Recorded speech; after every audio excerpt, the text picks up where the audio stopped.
nói rồi này chỗ khuya gì nè nó nọ bé tôi mua xìa rồi dễ cơ chống cờ nè cái hả cái sẽ là chống cờ lên mua xìa nè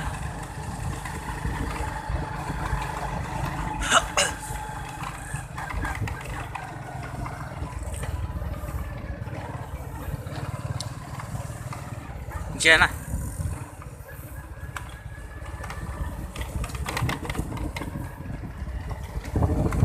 tôi xe nó là rẻ hơn à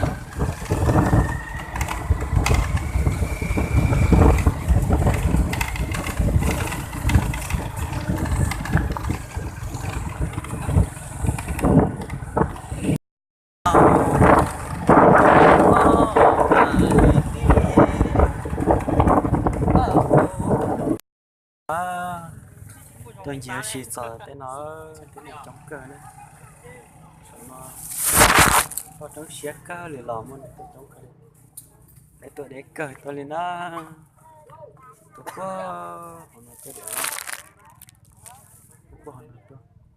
tôi có sát thì nó tôi nó bỏ hòn đi ra nè tôi để cờ tôi có sát thì nó tôi để bỏ hòn đi tôi thì nó tôi thì sát cái đó thì nó tôi nó lại chết sẽ lo tôi sửa tôi chống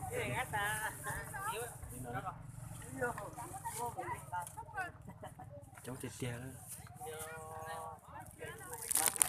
từ đó nè tôi chống tiệt tiệt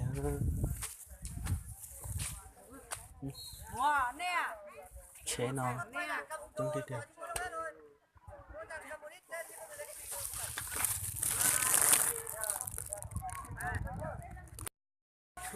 đó mua xia chống tiệt tiệt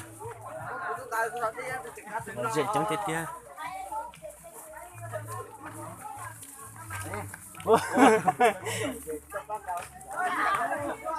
cái nó không biết thì nhất dài á thì chuyển đổi bộ nhớ máy rồi là dễ tiệt tiệt chống tiệt tiệt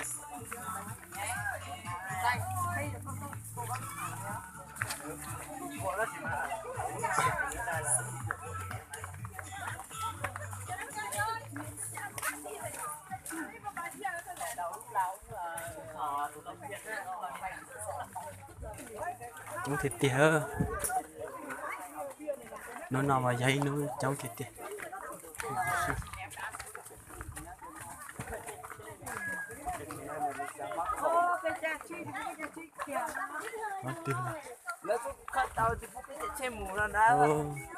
là bây giờ mới chắc chắn ta rồi soi chơi đá chơi gì đá cho chơi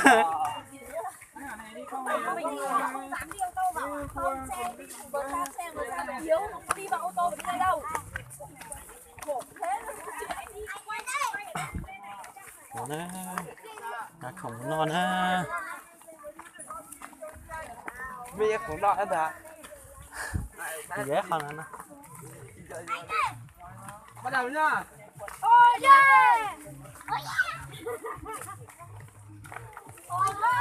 xin chào bà con nhá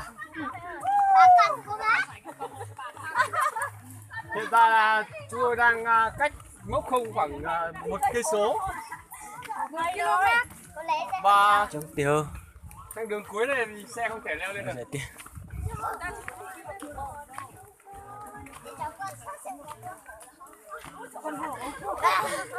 Chị ơi nhét cái chai nước vào trong cặp đi, nặng quá.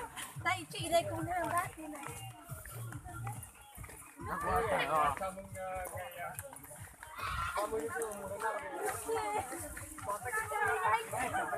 nó nói giờ nó lợi rẻ nó là ngày 30 tháng 4 đó ngày 30 tháng 4 đây là lợi rẻ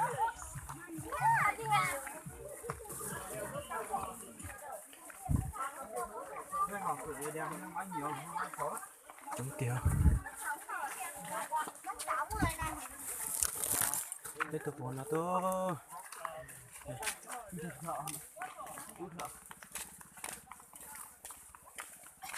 Nó dùng chuyện đó thì cũng sẽ tốt hơn là hả? Không.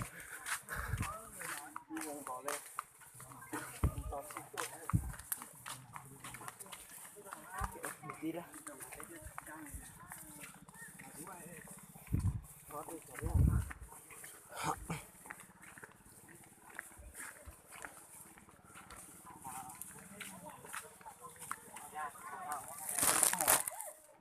Ô, đẹp trời thương.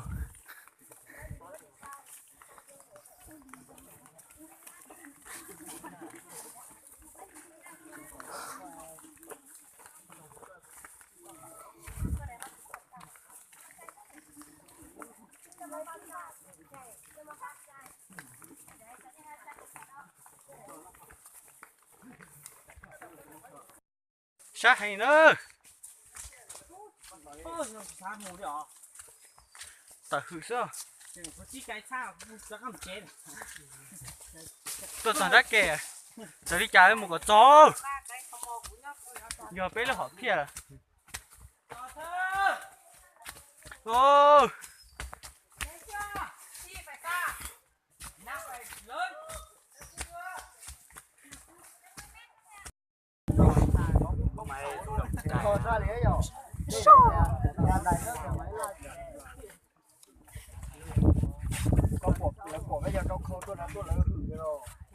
Nó hử đi ai rồi? Nó có là cho nó thế mà sẽ cú sủng một cái tơ lia nó không rồi. Cũng bây giờ nó có tông đi tôi tao Sát nó cờ liền.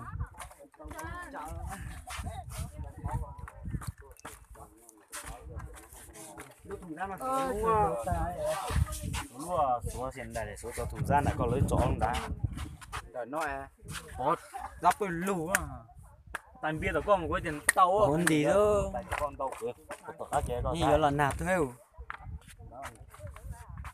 Chỗ thùng ra thế. bỏ hậu đi chỉ trong tao đi. Nhà cơ. Mua sao mua hoa thế hả? Chán tu thế, chán chỉ tao tu này. Cháu cớ. Tin là hạnh phúc. Tin phải tin là hạnh phúc. Không phải phải viết là tin là tương lai. Tương lai mà đủ để. Bây giờ nó ná. Cái này.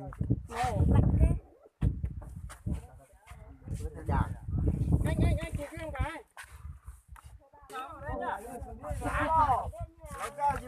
Đầy quá đấy ông ạ. Cột mình không? Tất nhiên anh.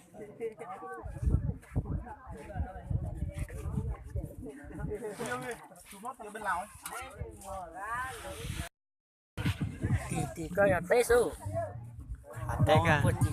Nó. thông mua cho chị nữa Thì có nhiều kế muốn ra. Cháu cớ. Nhà giờ xong rồi Tết à. Tết thì à. Ê. Anh nói giờ mau. Mất không ai giờ. Anh nói tí mà thêm một môi y mà ở tầm một anh nói tí bây giờ. Là chuyện này. Nó giờ xong rồi Tết. Tí nào à. Ok chưa?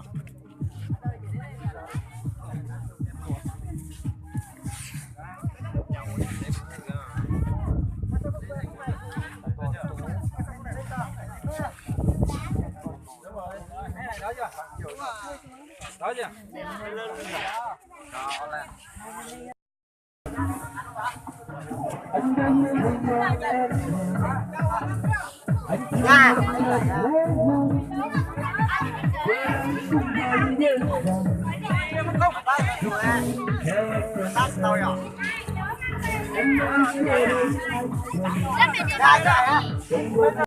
Với lòng một trẻ ơi. Lo sợ trống nó lo. Lo một trẻ. Sợ máu lo. À cha tua trẻ. Lo một trẻ. Sợ nó. Chúng cửa. Cho tôi là tua cho mùa là mùa đó.